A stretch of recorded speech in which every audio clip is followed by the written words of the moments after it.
The digital clock in the corner of my monitor read 3:14 a.m. when the red warning banner populated the screen.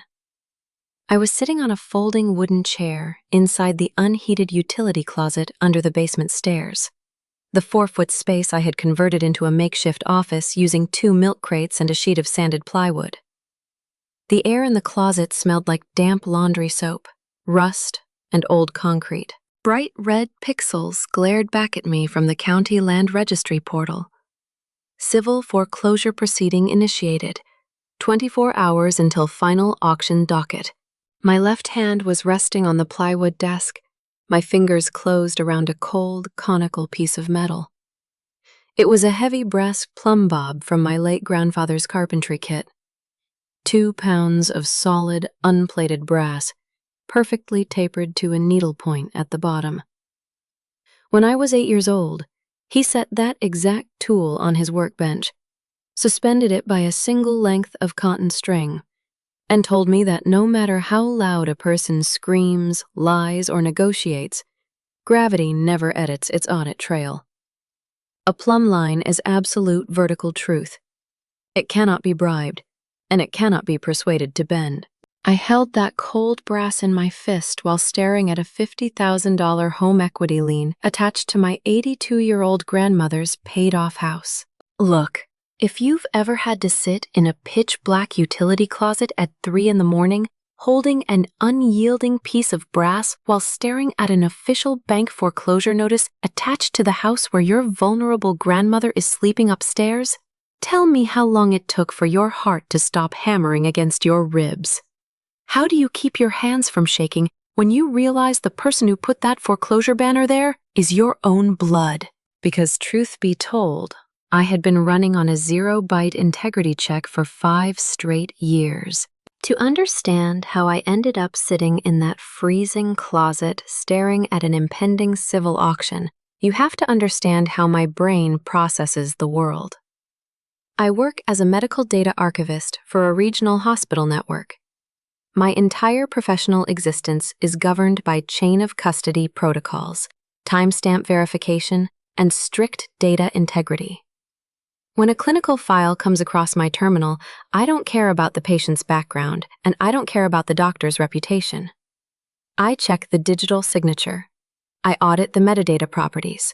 I verify that the entry matches the physical intake record down to the millisecond. If a single packet is corrupted, or an entry date doesn't align with the facility's shift log, I don't argue with people. I flag the file, quarantine the corrupted record, and lock the access path until compliance reviews the breach. I brought that exact same mindset home every single night. For 5 years, while my Aunt Evelyn was out in the community framing herself as a saintly elder care advocate, I was the one doing the unglamorous manual survival work. I sacrificed my career progression, turned down 2 major promotions that required relocation, and lived in the back room of my grandmother's modest house. I woke up at 5 every morning to physically bathe my grandmother, manage her blood sugar logs, cook her meals, and prepare her for the day before heading to my 8-hour hospital shift. My grandmother's pension was barely enough to cover her prescription copays and basic groceries. I paid for everything else out of my own pocket. To ensure her state medical assistance paperwork was never rejected by the county health board, I had to print out 40 pages of meticulous daily care logs every single month. The state required specialized, archival-grade waterproof ink cartridges for those official compliance filings. Those ink cartridges cost $45 a box. $45 was half my weekly food budget, so I made choices. I routinely skipped dinner. I would stand by the kitchen sink at 8 o'clock at night, fill a tall glass with cold tap water, and drink the entire thing in 3 heavy gulps just to expand my stomach and trick my body into believing I was full before going to bed. I wore the same pair of scuffed black work shoes for 3 years, using black electrical tape to rebind the inner soles whenever the rubber cracked open. I didn't complain. I told myself I was protecting my grandmother's dignity. My Aunt Evelyn, on the other hand, lived 4 miles away in a gated suburban subdivision. Evelyn was the self-appointed matriarch of our family's social circle. She ran a local nonprofit organization called Senior Haven Advocates, and she never missed an opportunity to remind everyone how deeply empathetic and spiritually aligned she was. She spoke in this soft, airy, rehearsed tone, constantly using modern therapy phrases to justify why she couldn't actually help with physical caregiving. Whenever I asked her if she could take a single weekend shift so I could rest, Evelyn would smile warmly, pat my shoulder with her manicured hand, and explain that her nervous system was simply too sensitive to handle the heavy emotional labor of direct care. She would tell me, with a straight face, that she was honoring her personal capacity and setting healthy boundaries for her financial peace before driving away in her least European crossover. Take the night I finally earned my online master data certification. I spent 18 months studying at this plywood desk after my 12-hour shifts, drinking instant coffee and reading database architecture manuals until my eyes burned. The evening the official digital certificate hit my inbox, I was so relieved I thought I was going to throw up. I bought a $6 slice of sheet cake from the grocery store and brought it home, hoping we could have a small family dinner. I walked into the house to find catering vans parked in the driveway. Evelyn had taken over the main floor, throwing a lavish 50-person charity milestone gala to celebrate her nonprofit being featured in a regional lifestyle magazine. When I tried to show my mother my digital certificate in the hallway, my mother waved her hand dismissively, squeezed my arm, and whispered that we needed to focus on the good energy in the room. She told me that holding on to my need for attention was only poisoning my own spirit, and that I needed to be the bigger person and help the catering crew clear the wine glasses off the tables. I spent the evening of my professional graduation in an apron, scraping cold crab cakes into a grease trap in the kitchen, while Evelyn stood in the living room holding a glass of sparkling cider, giving a speech about the selfless sacrifices of elder care. My mother sat on the sofa, nodding along with tears in her eyes. My mother suffered from a total dependence on Evelyn's public status. She had been conditioned since childhood to believe that family meant keeping the peace at all costs, even if keeping the peace meant watching her own daughter get ground into dust.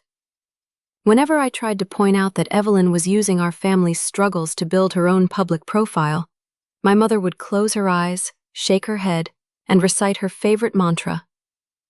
"Let's just hold on to positive thoughts, honey. Your aunt operates on a higher spiritual plane than we do. Don't let bitterness corrupt your heart." Then there were the voicemails. Mrs. Higgins, a sanctimonious member of Evelyn's charity board, would leave 30-second voice messages on my phone at least once a week. She would use this sweet, dripping tone to remind me that I was being spiritually stubborn for not letting Evelyn manage my grandmother's real estate affairs, telling me to pray for a humble heart and stop resisting the guidance of my elders. And trapped in the middle of all of this was my grandmother. She was a gentle, soft-spoken woman whose memory was slowly drifting away like a ship losing its anchor line. She trusted Evelyn completely because Evelyn brought her fresh flowers once a month and called her sweet angel in front of visitors. My grandmother had no idea that her paid-off 50-year family home was being viewed by her eldest daughter not as a place of shelter, but as an untapped financial asset waiting to be harvested. The only person in my entire life who saw through the noise was Vera. Vera was a 60-year-old senior data entry clerk who worked the graveyard shift in the hospital archive basement. She was a tough, no-nonsense woman who wore reading glasses on a silver chain and spoke in short, blunt sentences. One night, when she caught me standing in the supply room drinking tap water out of a paper cup with dark circles under my eyes, she set her clipboard down on the counter and looked at me for a long, silent minute. She didn't offer a hug. She didn't drop any soft, comforting idioms. She just looked at my tired, sunken eyes with the quiet certainty of someone who knew exactly how systems fail. "You've been balancing their emotional deficit with your own physical health for years, Paige," she said, her voice a low, steady rasp. "Stop running audits on your own worth. Real family isn't the people who mathematically calculate how much free labor they can extract from you while keeping their own hands clean. It's the people who never once pulled out a spreadsheet to figure out what your loyalty cost. Stop treating a fraudulent input like it has a soul. Hit delete. I kept Vera's words in my head while I sat in that freezing closet at 3 a.m. I kept her words in my head as my thumb slid over the smooth, cold metal of my grandfather's brass plumb bob. Evelyn thought she was a master strategist. She thought she could hide behind her public saint mask, her charity awards, and her soft therapy speak to keep my mother compliant and keep me trapped in the caregiver role forever. She had no idea that 3 weeks earlier, she had made a single catastrophic mistake. It was a generic, automatically generated PDF confirmation email, an automated system notification regarding an electronic notarization workflow that Evelyn had carelessly forwarded to our family medical thread while trying to prove she was organizing the estate paperwork. She thought it was just a meaningless digital receipt. She thought a blue-collar archivist who skipped meals wouldn't know how to read the underlying properties of a digital file. She had no idea that the email contained the digital master key to her entire fake empire, and that the girl in the utility closet was getting ready to run an unforgiving, absolute compliance audit on her life. The email notification hit my cracked phone screen at 6:15 a.m. while I was kneeling on the cold floorboards, pulling my grandmother's soiled bedsheets off her mattress to throw into the wash. The subject line from Aunt Evelyn read, "Estate optimization and small gift of appreciation." Attached to the message was a $10 digital e-gift card for a local coffee chain, followed by a 3-page PDF document stamped by First Civil Bank. Below the digital gift card link, Evelyn had typed 3 paragraphs of smooth, sickeningly gentle therapy speak. Dear family, I have taken the proactive step of optimizing the estate's financial liquidity to honor my personal capacity and protect my nervous system from toxic burnout. Managing the legal weight of this property was causing severe friction in my energy field, so I have transferred the deed into my name to set healthy financial boundaries for my healing journey. I opened the attached PDF. My eyes locked onto the bold red header at the top of the official bank document. Civil Notice of Impending Foreclosure. Unpaid $50,000 home equity line of credit. Final 24-hour docket before public auction. Evelyn hadn't just optimized liquidity. She had forged a retroactive power of attorney document 3 months earlier, secretly transferred my grandmother's paid-off 50-year family home into her own name, and immediately drawn down a $50,000 cash line against the property equity. She hadn't paid a single monthly installment.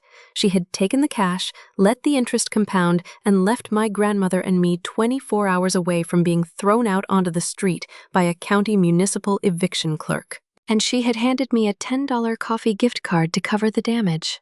It felt like an unvalidated batch file crashing the entire server core. A sudden, freezing drop in systemic pressure that left my diaphragm completely seized against my ribcage. The room spun around me. My hands shook so violently that the phone nearly slipped from my grip into the pile of dirty laundry. If you've ever had to stand in a cold, dim hallway, holding a soiled bedsheet, while reading an official bank document proving you were just a family scapegoat for a narcissistic aunt's vanity, tell me how you survived that first hour without dropping to the floor. How do you stop your chest from caving in when you realize your own blood treated your 5 years of grueling physical caregiving like an obstacle to be liquidated? I didn't scream.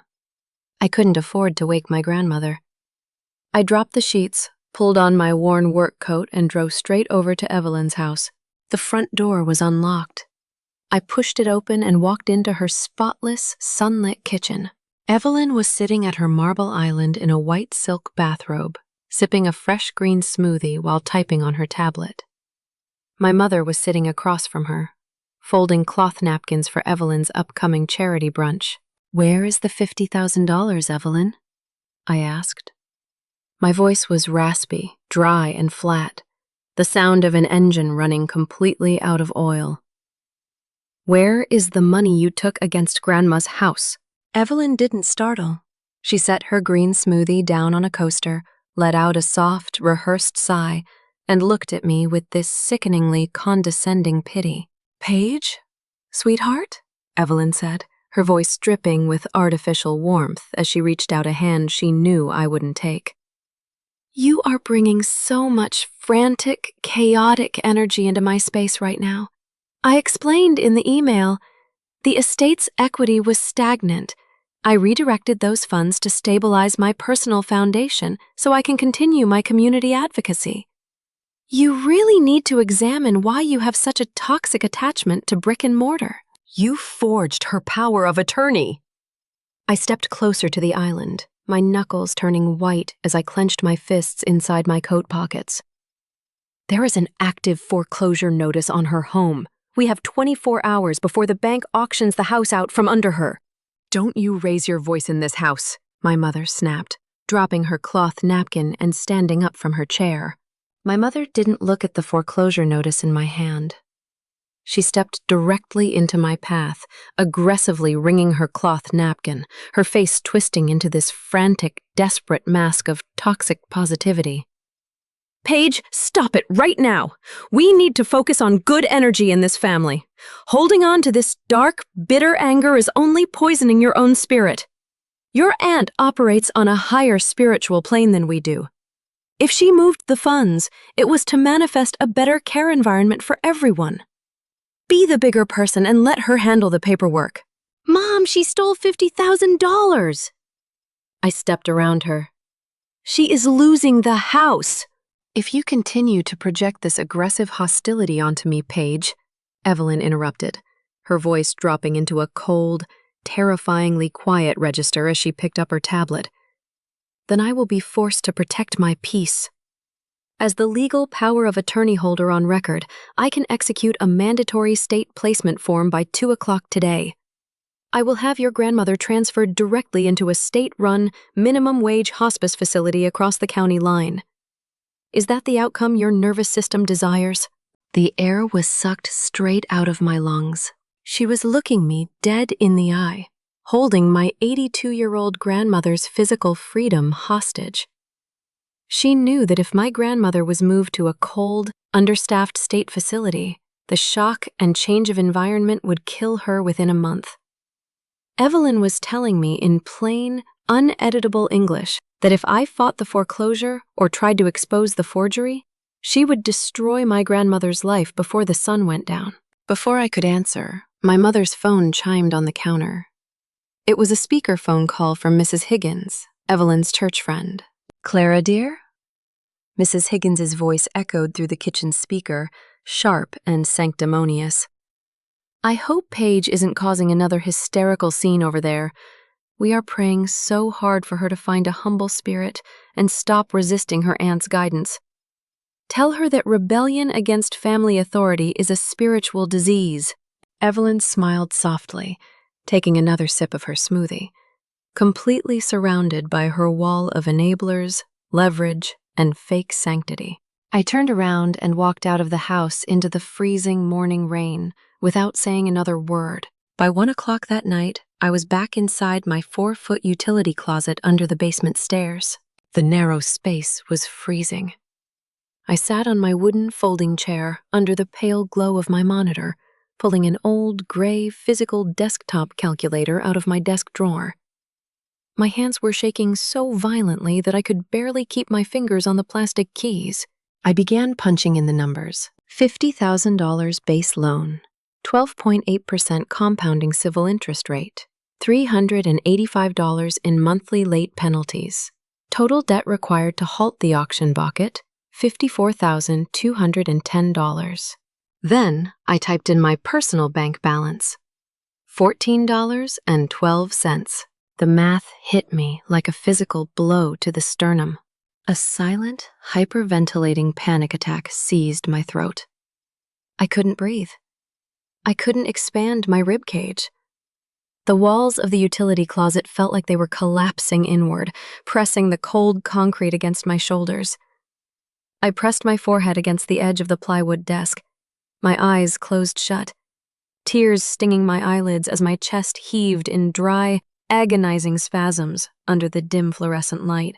I remembered sitting on my grandfather's lap in his dusty workshop 20 years ago.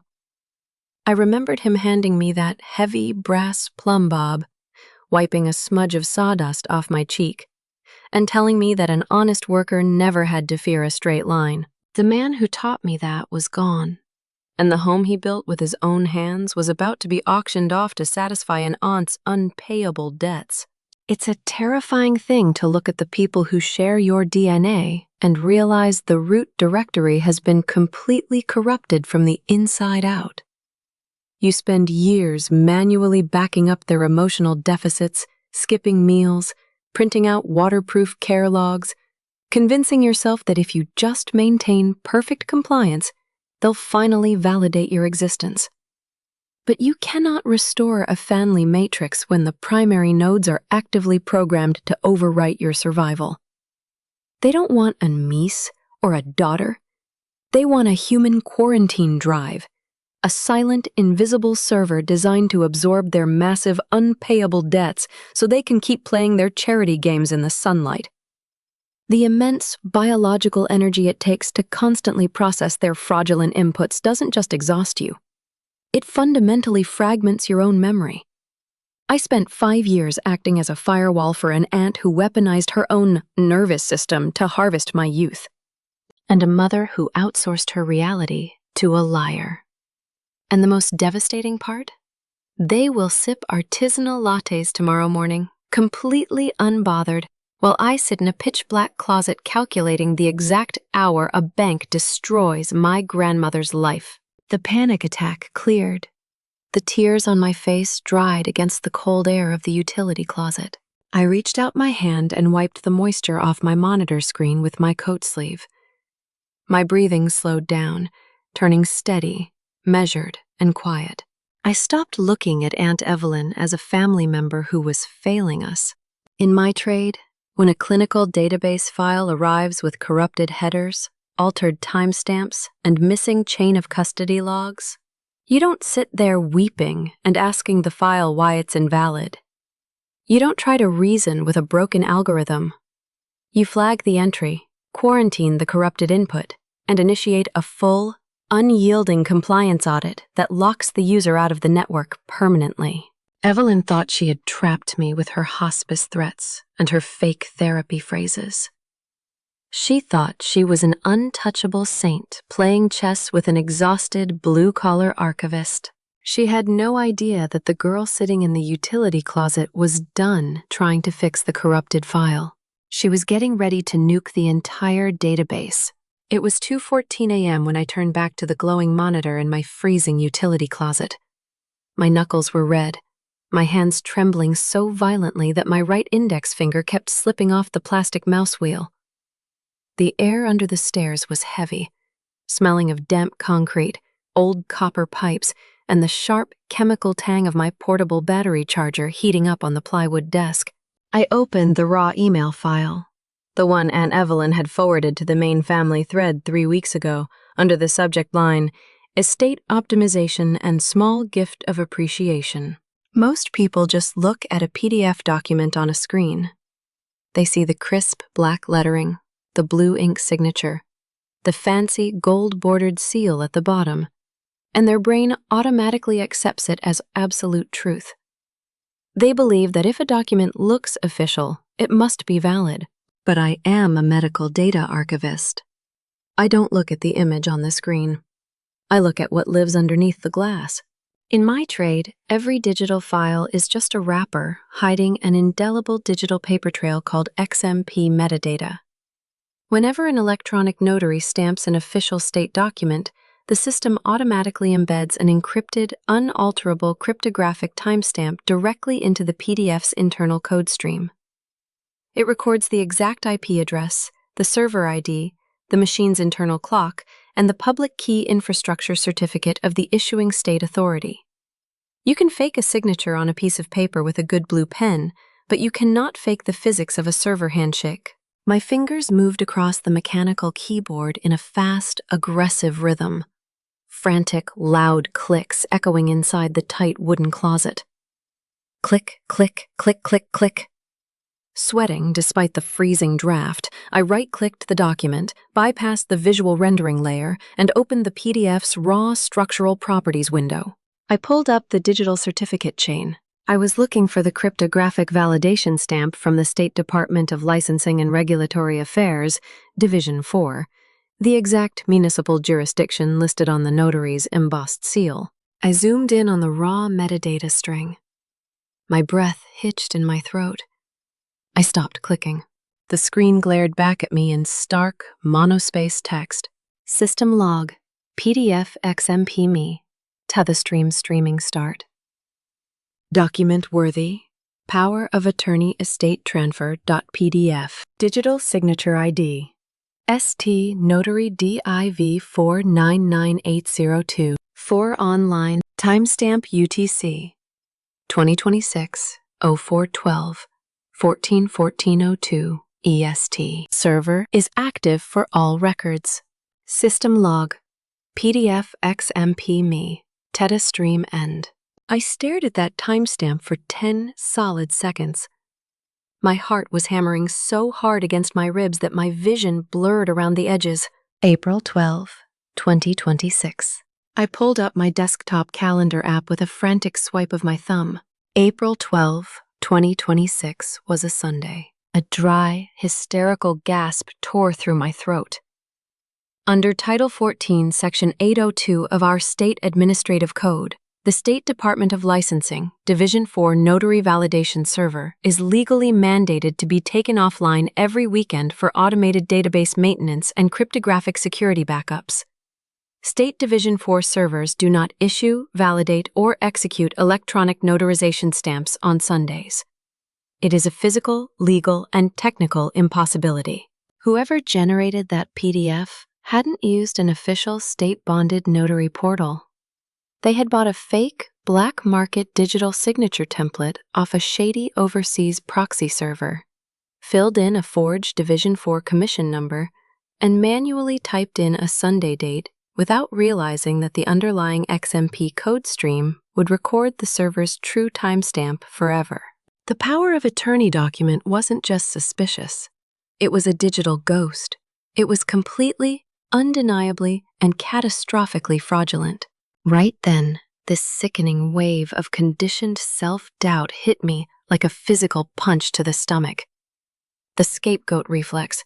5 years of my mother's voice echoing in my head, telling me I was bitter, paranoid, and spiritually dark, flooded my veins. My hand started shaking so badly that the mouse slid across the plywood desk. My thumb hovered right over the close window button. I almost deleted the metadata extraction tool. I almost convinced myself that I was making a mistake, that I was misinterpreting the state server codes, that if I brought this up, I would destroy our family forever and prove my aunt right.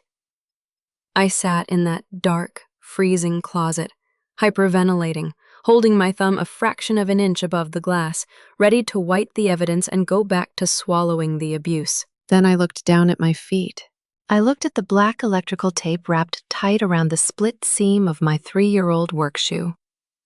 I thought about drinking 3 glasses of tap water for dinner while my aunt drank artisanal smoothies in her silk bathrobe.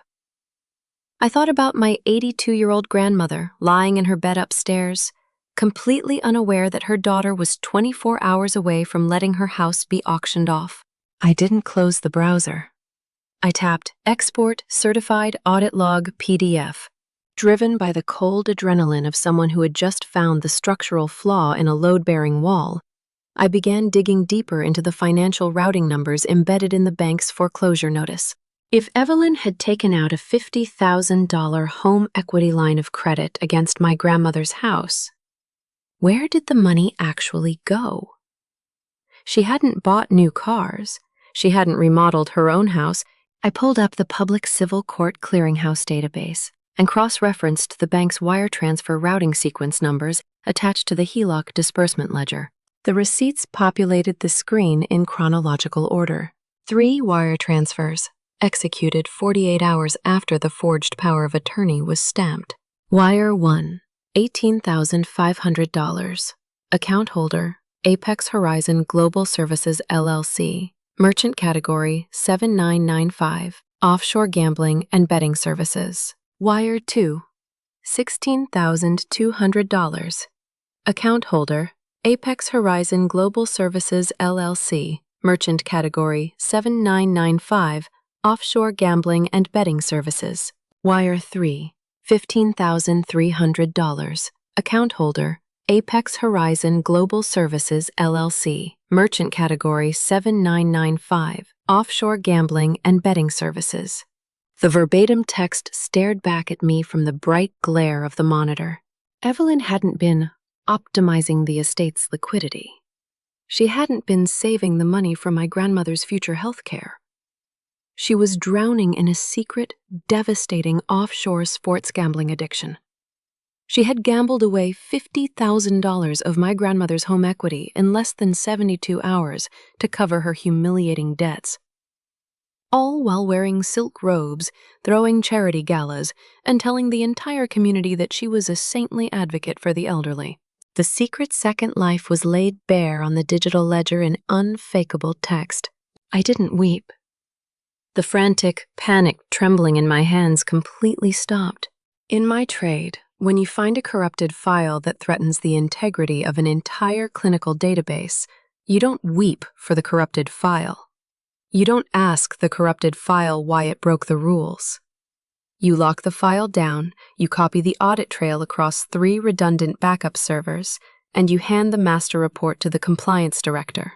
I plugged my encrypted USB drive into the monitor tower, uploaded the XMP metadata audit, the State Division 4 server offline schedule, and the offshore gambling wire transfer receipts into 3 separate decentralized cloud drives. I wasn't going to yell at her in her kitchen. I wasn't going to plead with my mother to listen to me. I was going to walk into the bank tomorrow morning, sit down in a sterile room under the fluorescent lights, and let the absolute, unyielding physics of a Sunday timestamp destroy her fake empire in front of the loan officer. The cab of my 10-year-old hatchback smelled like stale coffee, damp wool, and cold rain. It was 4:15 a.m. when I parked on the dark shoulder 3 blocks from the regional hospital where I worked the day shift. The rain hit the windshield in thin, sharp needles, blurring the yellow streetlights into long amber streaks across the glass. My hands were freezing against the plastic steering wheel. I pulled my phone out of my coat pocket, my thumb hovering over Vera's direct extension at the hospital archive desk. I dialed. The line clicked on the second ring. "Vera," I whispered, my voice barely carrying over the low rumble of my car's heater fan. "I have the XMP metadata extraction. The electronic notary stamp on the power of attorney was issued on a Sunday." A long pause stretched over the line. In the background, I could hear the rhythmic, high-speed clatter of Vera's mechanical keyboard in the basement records office. "Sunday," Vera muttered, her deep voice completely flat. Division 4 servers are offline every weekend for automated cryptographic maintenance. That stamp is legally dead on overall.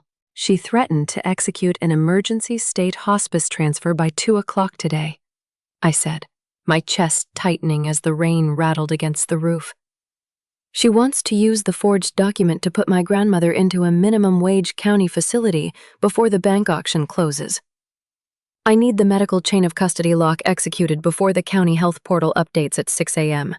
"Listen to me, Paige," Vera said, her voice cutting through my panic like an iron blade. "A forged document only holds power when the medical registry treats it like a valid file. Pull up the State Health Board portal on your encrypted terminal. You've logged 5 years of daily care forms, blood sugar charts, and medication logs under your certified archivist credentials. That makes you the sole documented primary physical caregiver under Administrative Code 402. I opened my laptop on the passenger seat, routing the wireless signal through my secure hospital proxy. My fingers flew across the keyboard. The screen's blue glare illuminated the damp upholstery of the cab. I pulled up the state's Adult Protective Services Emergency Registry portal and selected the Contested Caregiver Administrative Hold interface. I attached 3 files: my 5 years of waterproof ink medical care logs, the certified XMP metadata audit proving the Sunday server forgery, and a sworn affidavit of primary physical custody. "If I file this hold," I whispered, my sweating thumb hovering over the submit key, "it flags her power of attorney in the state medical database instantly. She won't be able to move my grandmother to a hospice, a clinic, or a facility anywhere in this state without triggering an automatic civil fraud investigation." "Then stop holding your breath and hit the key," Vera said softly over the speaker. "Data doesn't care about her silk robe or her charity dinners page. Lock the registry." I pressed the key. A gray progress bar appeared on the monitor screen, filling up pixel by pixel. 15%, 42%, 88%. The quiet inside the cab was deafening.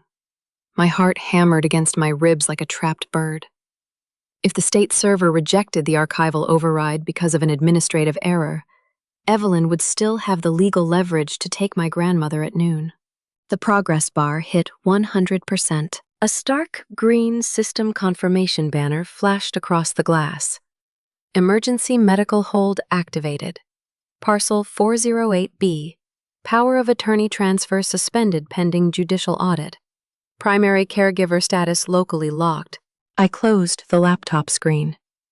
The soft click echoed in the dark cab. The hospice threat was dead. The leverage was vaporized. By 5:30 a.m., I was standing inside my grandmother's quiet bedroom. The old house was dead silent, save for the soft, rhythmic ticking of the pendulum clock in the hallway and the faint hum of the refrigerator downstairs. My grandmother was sleeping peacefully under her thick patchwork quilt, her silver hair spread neatly across the pillowcase. I didn't wake her with loud explanations. I quietly packed a small canvas duffel bag with her essential heart medications, her specialized insulin pens, her medical journal, and her favorite hand-knit blue cardigan. 10 minutes later, a dark sedan pulled into the driveway without its headlights on. Sitting behind the wheel was Vera's older sister Martha, a retired licensed practical nurse who ran a quiet, state-inspected private elder respite cottage 3 towns over. I gently helped my grandmother into her heavy winter coat, wrapping a warm wool scarf around her neck. My grandmother looked at me with her cloudy, soft blue eyes, patting my hand with her thin, papery fingers. "Where are we going, sweetie?" she asked softly, her voice raspy from sleep. "Just a quiet morning trip, Grandma," I whispered, leaning down to kiss her forehead, feeling the soft warmth of her skin. "You're going to spend the day drinking tea by a wood stove while I finish some paperwork at the bank." We guided her into the warm passenger seat of Martha's car. Martha pulled a soft fleece blanket over my grandmother's knees, looked at me through the open window, and gave me a single, firm nod. "She's completely safe, Paige," Martha said quietly, her hand resting on the gear shift.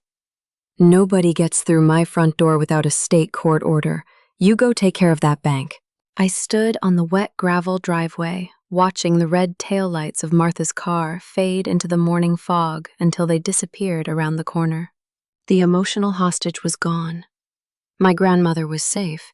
Her medical records were locked down in the state registry, and Evelyn's threats were completely powerless. I walked back into the empty house, pulled on my dark work coat, and picked up my leather bag containing the encrypted USB drive and the Sunday metadata audit. It was 6:45 a.m. The bank lobby opened in 3 hours.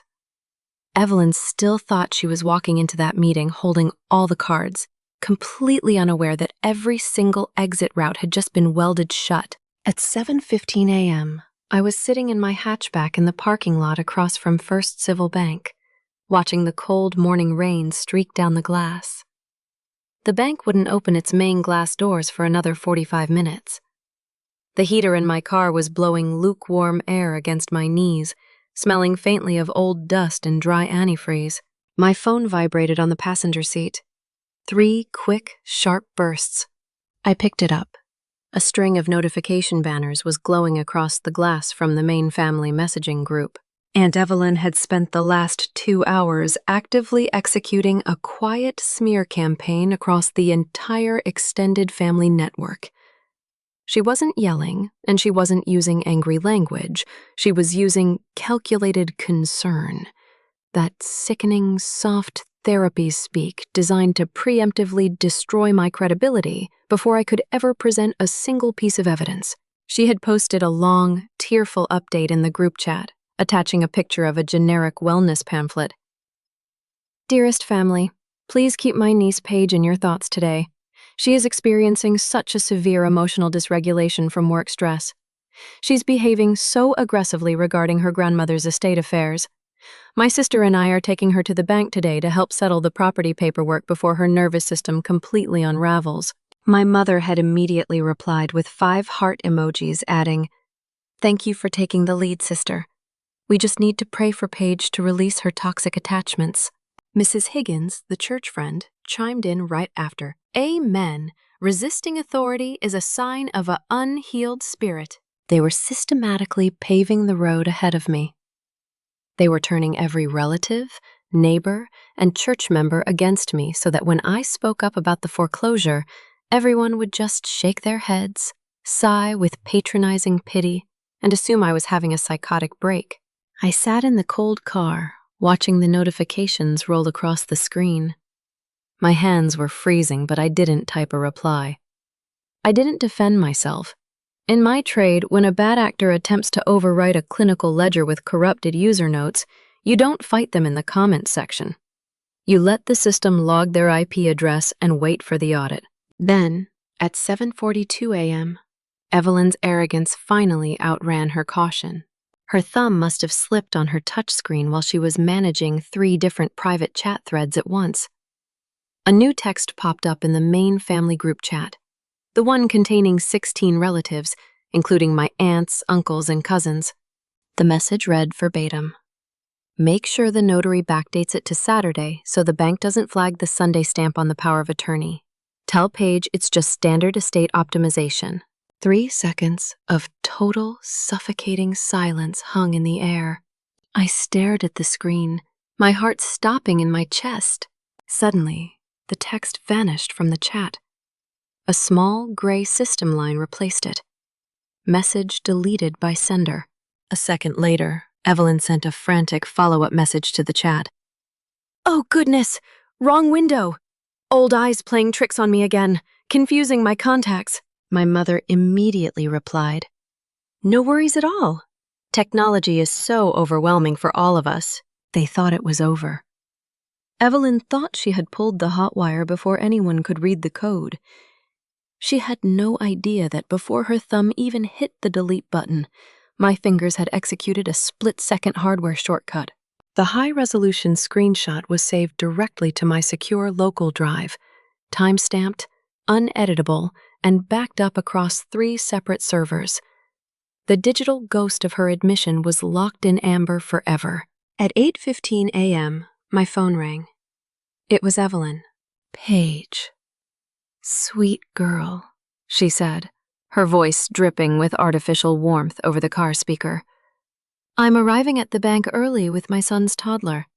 I need you to come to the entrance right now and carry my 3 heavy charity presentation boards and my leather coat from the trunk. My back is feeling so delicate this morning from all this family stress, and I need to conserve my energy for the loan officer." She didn't ask if I was ready. She didn't ask where my grandmother was. She just ordered her exhausted blue-collar niece out into the freezing rain to act as her unpaid servant before the meeting. I stepped out of the car, pulling my heavy canvas coat tight around my neck.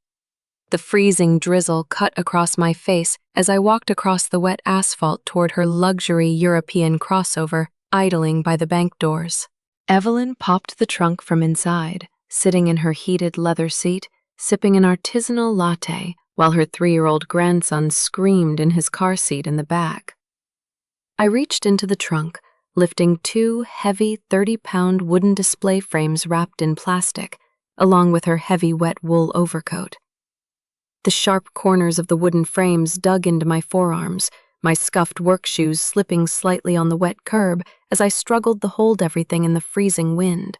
Look, if you've ever had to carry your aunt's 30-pound charity display boards through freezing rain while she sat inside a heated luxury car complaining about her busy morning, knowing you had the digital evidence in your pocket that was about to destroy her life, would you have possessed the sheer willpower to swallow that humiliation without snapping right there on the sidewalk? How do you keep your mouth shut, keep your shoulders bent, and keep playing the compliant niece when every muscle in your body is screaming at you to drop the displays in the mud and tear her fake mask off? I carried the heavy boards into the bank vestibule, setting them down gently against the brass handrail. "Thank you, dear," Evelyn said smoothly, stepping out of her car, adjusting her silk scarf, and brushing past me without looking at my face. "Now grab the diaper bag and follow me inside. We have an official schedule to keep." I picked up the bag, wiped the cold rain from my forehead, and felt the heavy, unyielding shape of my grandfather's brass plumb bob resting flat in my coat pocket. My phone buzzed one last time inside my pocket. A short text from Vera at the hospital archive desk. "The medical hold is verified across all state portals. Data has no family vance. Finish the audit." I locked my phone, stepped through the heavy glass doors of the bank, and walked into the sterile lobby. The commercial lobby of First Civil Bank smelled like synthetic floor wax, cold granite dust, and the warm, metallic scent of high-speed bill-counting machines whirring behind bulletproof teller glass. The building's central climate control system was a rigid, multi-stage commercial air handler running on a closed loop, circulating dry, over-filtered air through stainless steel ceiling grills. It was a sterile, unforgiving environment. Every surface was designed for auditability: matte gray acoustic ceiling tiles, polished terrazzo flooring that reflected the glaring LED strip lights, and 4 high-resolution security cameras mounted at 30-degree angles in each corner, their small red lenses recording every movement at 30 frames per second. This was the trap arena. A federally insured financial institution is built on strict compliance architecture. You cannot scream, you cannot tear up paper and claim it never existed, and you cannot flee when a civil fraud query is logged into the master system without triggering an automatic federal security lockdown. My aunt had chosen this bank lobby because she thought the formal, corporate environment would force me into quiet, submissive compliance. She didn't realize that a bank lobby is the one room on Earth where corrupted files are isolated by law. I stood by the heavy glass entrance doors, my scuffed black work shoes resting flat on the polished terrazzo floor. My canvas coat was damp from the freezing drizzle outside, heavy across my shoulders. Aunt Evelyn didn't even look back at me as she adjusted her silk scarf in the reflection of a polished brass pillar. She was holding a tall paper cup of artisanal oat milk latte, taking small, dainty sips, her gold bracelets clinking softly against her wrist. My mother sat on a low leather bench near the teller line, her hands folded tightly over her purse. She kept looking at the floorboards, her shoulders hunched, her face pale. Whenever a bank teller glanced in her direction, my mother would force this tight, unnatural smile, completely committed to maintaining the illusion of a peaceful, harmonious family transaction. Before we could even step toward the glass-walled office of the senior loan officer, Evelyn turned around abruptly. She didn't ask how I was doing. She didn't ask why my clothes smelled like rain. She took 2 steps toward me, reached down, and forcefully grabbed her 3-year-old grandson by his coat harness. The toddler was red-faced, screaming at the top of his lungs, thrashing his legs and kicking his wet sneakers wildly against the floor. Evelyn forcefully shoved the squirming, screaming child directly into my chest, thrusting his heavy canvas diaper bag onto my shoulder with such force that the strap pinched my collarbone. "Take him over to the children's play corner by the water cooler, Paige," Evelyn said, her voice sharp, hurried, and completely devoid of warmth as she wiped a tiny speck of toddler drool off her silk sleeve. "Hold his arms down so he stops making a scene. The adults need to go into Mr. Harrison's office to finalize the high-level estate liquidity files, and your erratic energy is only going to dysregulate his nervous system. Watch him, until I tell you you're needed to sign." She didn't ask if my back hurt from carrying her heavy display boards through the storm. She didn't offer a word of thanks. She simply dumped her screaming, unruly grandson into my arms like a piece of unwanted luggage, treating her blue-collar archivist niece like an unpaid, subservient nanny, so she could walk into the manager's office alone and play the role of a wealthy, sophisticated matriarch. I didn't argue. I didn't drop the child. I wrapped my arm firmly around the boy's coat, held him against my hip, and walked over to the wooden bench near the water cooler. The toddler screamed, pulling at the zipper of my coat, but my eyes never left Evelyn. I watched her through the floor-to-ceiling glass panel of room 104, the senior loan officer's office. Mr. Harrison, a sharp-looking man in a tailored charcoal suit, was sitting behind a heavy mahogany desk, reviewing the civil foreclosure docket on his dual monitors. A stack of formal debt collection ledgers sat on a leather blotter between two brass pen holders. Evelyn walked into the office with the grace of a seasoned performer. She didn't look nervous. She didn't look like a woman who had gambled away $50,000 on offshore sports betting sites in 72 hours. She set her artisanal latte down on a cork coaster, smoothed the lapels of her wool coat, and sat down in the plush leather armchair across from the bank manager. She leaned forward, placing both manicured hands on the edge of the desk, putting on her absolute peak saintly persona. "Thank you so much for squeezing us into your morning schedule, Mr. Harrison," Evelyn said smoothly, her voice carrying clearly through the glass partition. "As the founder of Senior Haven Advocates, I handle complex estate transitions every single day. But when it's your own family, when you're forced to step in because an elderly mother and a dysregulated, financially unstable niece are mismanaging the property, it takes such a heavy toll on one's nervous system." Mr. Harrison nodded sympathetically, clicking his pen as he pulled up the $50,000 HELOC file on his screen. "I understand, Ms. Vance.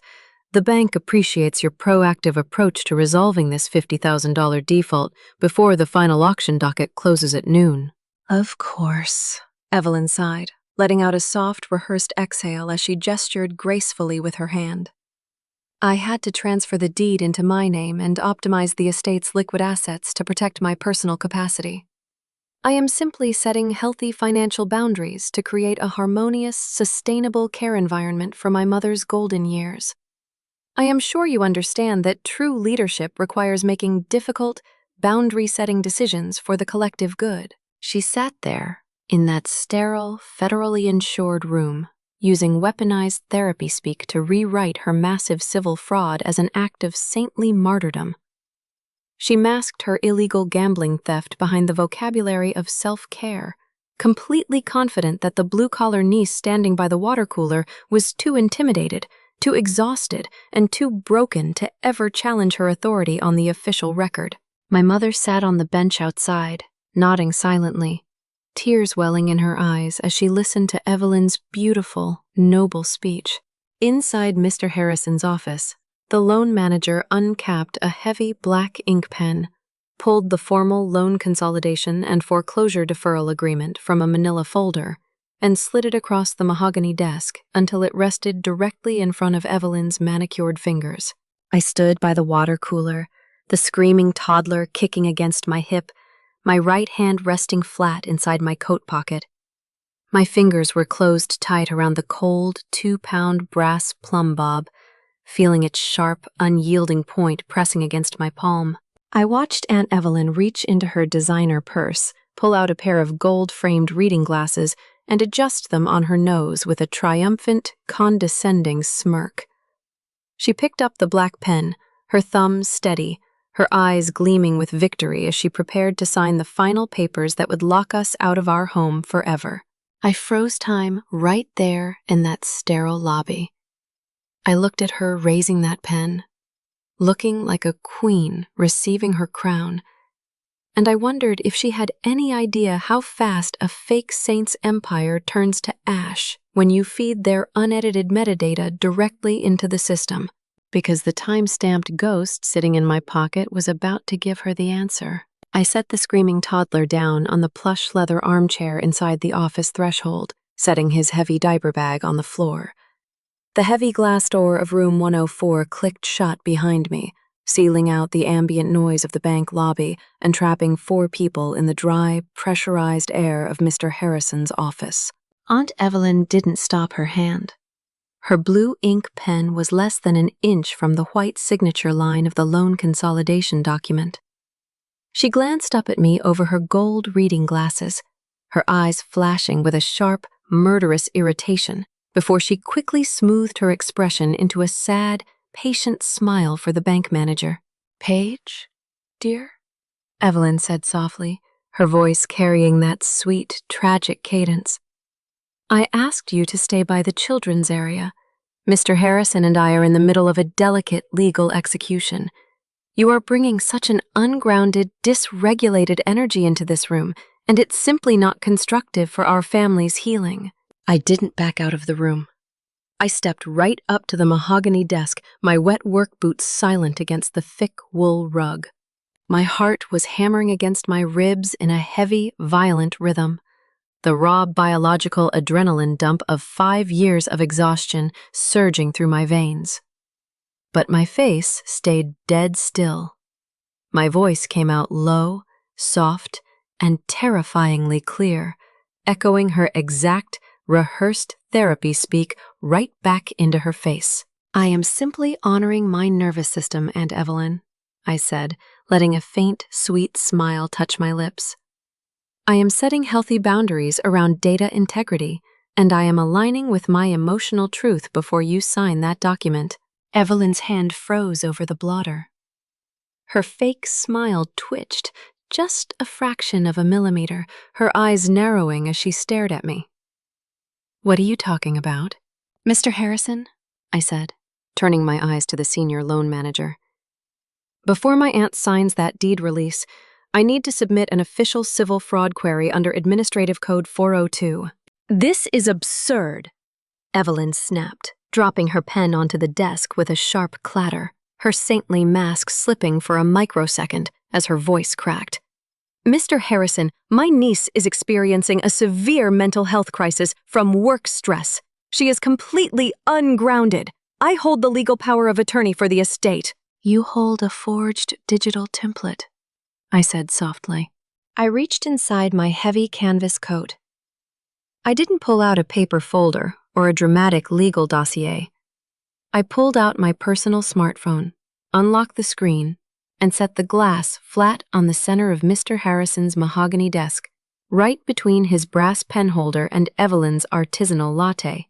The bright screen displayed a high-resolution, uneditable image. It was the time-stamped screenshot of the deleted text message Evelyn had accidentally sent to the main family group chat at 7:42 a.m. "Make sure the notary backdates it to Saturday so the bank doesn't flag the Sunday stamp on the power of attorney. Tell Paige it's just standard estate optimization." Directly beneath the screenshot, I had split the screen to show the certified XMP metadata extraction log from the PDF file she had forwarded to our family thread 3 weeks ago, highlighting the cryptographic signature stamp in stark text. Timestamp UTC 14/14/02 Easterntown. A single heavy drop of sweat trickled down the side of Evelyn's neck, disappearing into the collar of her silk blouse. The only sound in the office was the faint rhythmic click of the HVAC damper adjusting inside the ceiling duct. Nobody moved. Nobody spoke. Time suspended itself inside the sterile, glass-walled room. Mr. Harrison didn't ask for permission. He reached across his desk, pulled my phone onto his blotter, and adjusted his spectacles. He was a corporate loan manager trained in risk assessment. He didn't care about family arguments, but he cared deeply about federal civil fraud liability. His eyes scanned the uneditable text screenshot, then shifted to the XMP metadata stream code. He pulled up his own desktop terminal, tapped his keyboard 3 times, and cross-referenced the state notary portal database. 5 seconds passed. 10 seconds. The color drained out of Evelyn's face until her skin looked like dry chalk under the bright fluorescent ceiling lights. "Ms. Vance?" Mr. Harrison's voice broke the dead quiet. Dry, cold, and entirely devoid of corporate warmth. He turned his computer monitor toward the room. The State Department of Licensing Division 4 validation servers were offline for mandatory system maintenance on Sunday, April 12th. An electronic notary stamp issued on that date is an administrative impossibility. He reached out his hand and pulled the manila loan consolidation folder completely away from Evelyn's side of the desk. Furthermore, Mr. Harrison continued, his voice sharp as a razor, this bank's automated compliance system has just flagged the wire transfer routing numbers associated with your initial HELOC drawdown. 3 transfers totaling $50,000 were executed to an offshore entity registered under Apex Horizon Global Services, LLC, a Category 7995 merchant for offshore betting. My mother, who had stepped into the doorway of the office moments earlier, let out a sharp, ragged gasp. Her purse slipped from her fingers, hitting the floor with a dull thud. "What?" my mother whispered, her voice shaking violently as she stared at her sister. "Offshore betting? Evelyn, you told me that money was sitting in an escrow account for Mom's care." "Clara, shut up," Evelyn hissed, turning on her sister with a venom so raw, so vicious, that my mother stumbled back 2 steps against the doorframe, her mouth open in sheer horror. The saintly elder care advocate mask didn't just fall, it disintegrated into dust. Mr. Harrison tapped a key on his terminal, his face set in stone. "This loan application is officially terminated. Under Civil Code 44, I am placing an immediate fraud hold on all accounts associated with this parcel and submitting this metadata log directly to the bank's Civil Compliance Division." Evelyn's eyes went wild with panic. The cold, calculated control she had maintained for 5 years shattered into pathetic, frantic desperation. She turned to me, her breathing coming in fast, shallow gasps, her hands shaking so violently that her gold bracelets rattled loudly against the edge of the mahogany desk. She dropped the soft therapy speak completely. She leaned across the desk, grabbing the sleeve of my wet canvas coat, her expensive makeup smudging under her eyes as tears of pure terror began to spill down her cheeks. Paige, please," Evelyn wept, her voice dropping into a desperate, frantic whisper that echoed pathetically in the quiet office. "Please, don't do this. You can delete the screenshot right now. Tell him it was a mistake. I will pay you $10,000 in cash today out of my personal account. I'll pay off your student loans. I'll buy you a brand new car. Just delete the file. Please. If this goes to compliance, my charity is ruined. My life is over." She sat there in that sterile, federally insured room, begging her blue-collar niece for mercy, frantically throwing thousands of dollars of stolen money at my feet in a pathetic, humiliating attempt to buy her way out of the trap she had built for herself. I didn't flinch. I didn't step back. I looked down at her shaking hands clutching my coat sleeve, feeling the heavy, cold weight of my grandfather's brass plumb bob resting flat against my leg inside my pocket. I reached into my breast pocket with my free hand. I pulled out the cheap, scratched $10 Coffee gift card she had sent me when she stole my grandmother's house equity.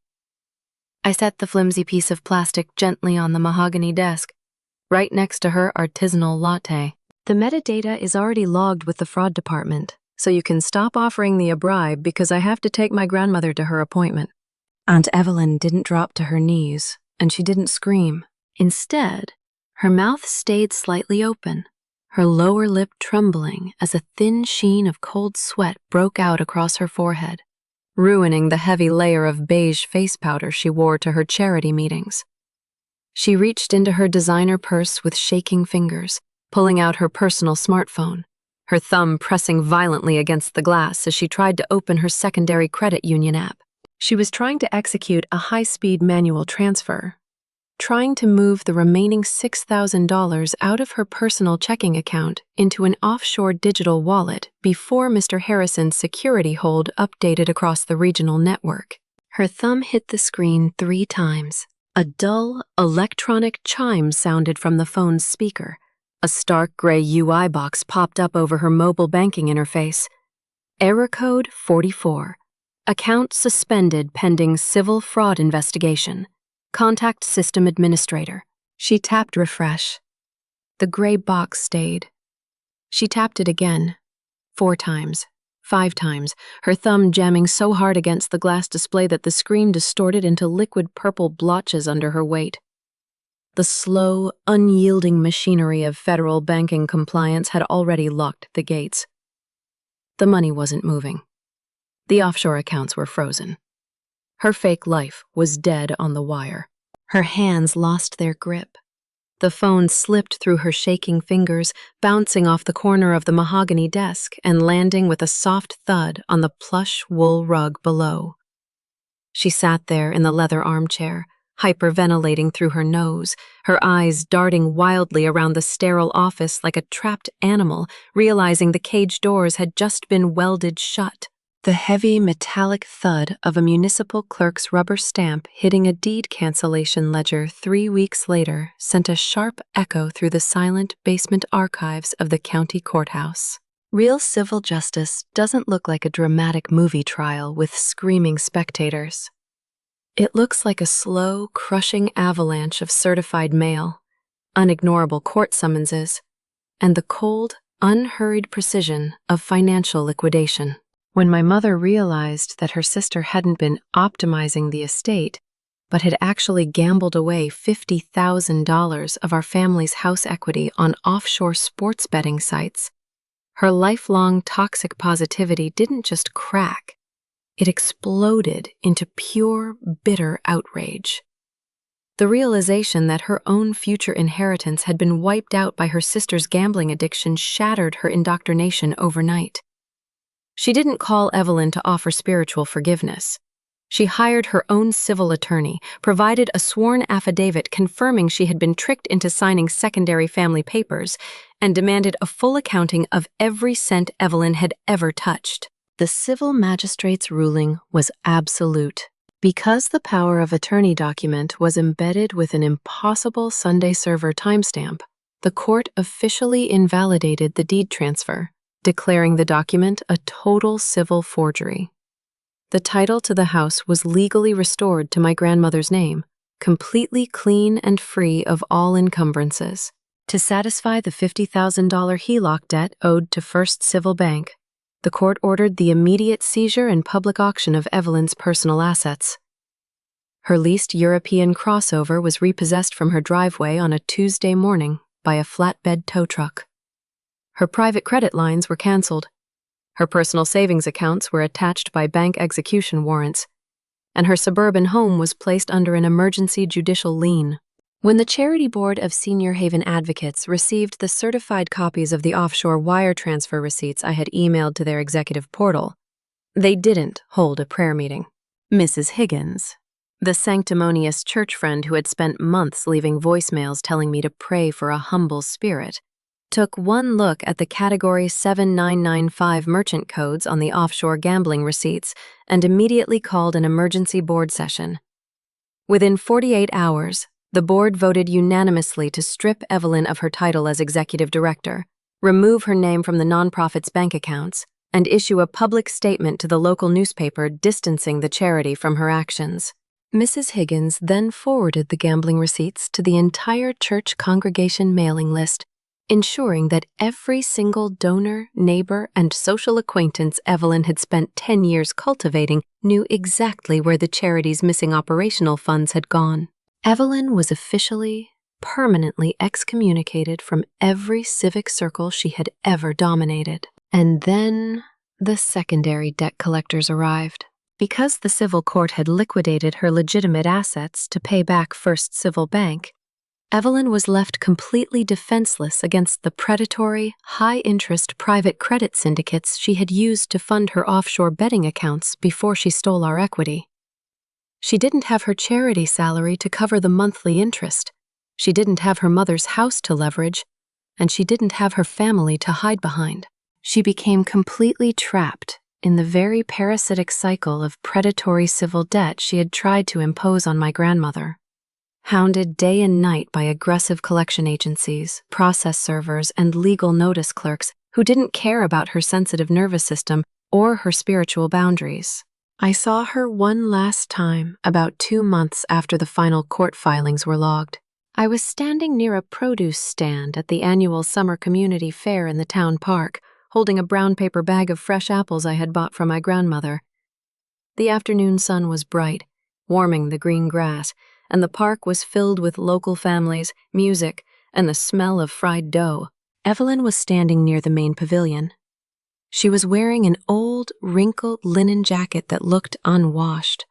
Her hair pulled back into a messy, unstyled clip, holding a stack of cheap paper flyers for a new, low-level, independent consulting business she was trying to start. I watched her approach a group of 3 women, former donors to her elder care charity who used to bid thousands of dollars at her annual galas. Evelyn put on a sweaty, desperate, terrifyingly fake smile, stepping into their path and trying to hand them a flyer. Her voice raised in that old, sweet, dramatic cadence as she tried to say hello. The 3 women didn't yell at her, they didn't make a scene. They simply stopped walking, looked at her for a single cold second, and then looked right through her, stepping around her on the grass as if she were a transparent, non-existent ghost. They continued their conversation without pausing, walking past her like she was a piece of discarded trash on the sidewalk. Evelyn stood there on the lawn with her arm outstretched, holding her paper flyer out to the empty air, her face pale, completely stripped of the unearned nobility and social power she had stolen from our family. She was a social ghost, an unverified, quarantined file floating in a room that had permanently revoked her access. 2 weeks after the deed was officially cleared and returned to my grandmother's name, my mother came to my hospital office during my lunch break. She sat on the vinyl guest chair in the basement archive hallway, holding a damp paper towel in her lap. She looked exhausted, her shoulders sloped, her eyes red, her hands trembling as she tried to explain why she had spent 5 years helping her sister gaslight me. She wept about her childhood, about how she had been raised to believe that a woman's only purpose was to sacrifice her own peace to keep the family from falling apart. She told me she was so sorry, that she had just been trying to be a good martyr, and that she hoped I could find it in my heart to bring my grandmother back to the old house so we could be a family again. I looked at her from across my metal desk. I didn't feel rage, and I didn't feel a surge of bitter victory. In my trade, when a clinical database file suffers a catastrophic storage failure and corrupts its primary root directory, you don't yell at the hard drive. You realize the original data architecture is gone, that the chain of custody was broken years ago, and no amount of retrospective patching can restore a corrupted file. My mother wasn't an evil mastermind. She was just a carrier of a generational disease, a victim of her own martyr mindset who had chosen her sister's approval over her daughter's survival. I understand, Mom, I said quietly, my voice completely dry and steady. I really do. But the old house is sold. The ledger is closed, and I'm not bringing Grandma back into that circuit. Before she left, she reached into her purse and set a thick, white envelope on my desk.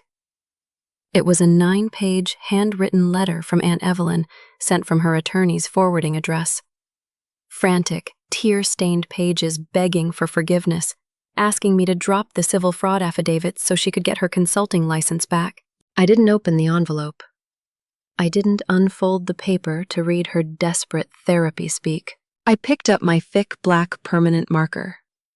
Right across the front of the pristine white paper, right over my name and address, I wrote 3 words in sharp block lettering.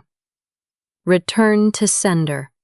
Recipient unverified. On my way out of the hospital that evening, I walked past the blue metal postal drop box on 5th Street. I lifted the cold steel flap, dropped the unopened envelope inside, and watched it slide down into the dark bin. The steel flap snapped shut with a dull, heavy thud. The access path was permanently blocked. The court-mandated restitution process took 30 days to settle completely. First Civil Bank officially recorded the deed reversal, wiping the $50,000 HELOC lien off the county registry forever. The court clerk issued a certified clearance certificate, fully restoring my grandmother's clean title, while the public auction of Evelyn's repossessed assets covered the remaining administrative fees. We didn't stay in the old house. I sold the property for a fair market price, used the equity to pay off every cent of my trade school debt, and signed a long-term lease on a quiet, sunlit 2-bedroom cottage 20 miles out in the countryside. It was 7 o'clock on a Tuesday morning in late autumn. The kitchen in our new cottage smelled like fried eggs, fresh sourdough bread, and warm cinnamon tea. Sunlight streamed through the double-pane windows, casting long, clean rectangles of pale yellow light across the light oak floorboards. My grandmother was sitting in a cushioned armchair by the window, wearing a clean wool sweater, humming a quiet song while she watched 3 blue jays peck at the bird feeder outside. Her daily blood sugar logs were resting on the sideboard, every entry verified, every prescription filled, her medical care running on a quiet, flawless baseline. I didn't have to drink 3 glasses of tap water for dinner anymore. I didn't have to shiver under 3 blankets in a 4-foot utility closet while listening to the rusted pipes rattle overhead. The ambient noise of the old life was gone, replaced by the soft, steady hum of a quiet refrigerator and the dry warmth of a calibrated heating system. I sat down at the heavy oak dining table with a hot cup of black coffee. I reached into the pocket of my clean cardigan and pulled out my grandfather's brass plumb bob. The 2-pound brass cone was warm from my palm, its polished surface catching the morning sunlight like liquid gold. I uncoiled the length of cotton string from its top spindle.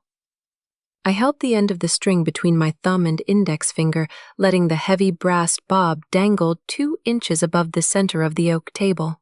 It swung twice in a tiny, gentle arc, and then it stopped. The heavy brass point hung suspended in absolute, motionless vertical alignment.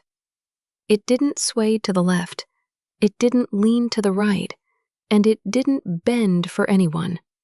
It pointed straight down toward the floorboards, an unyielding 2-pound anchor of absolute physical truth. I set the brass bob gently on the wood, feeling its cold, solid weight settle into the oak. I didn't need to leave a voicemail. I didn't need to explain myself to a church committee, and I didn't need to audit another corrupted file. The line was plumb. The data was clean. The system was finally at peace. I didn't try to restore the lost connections, and I never logged back into their network. The corrupted nodes are permanently quarantined, the fraudulent access tokens are revoked, and my personal archive is finally closed.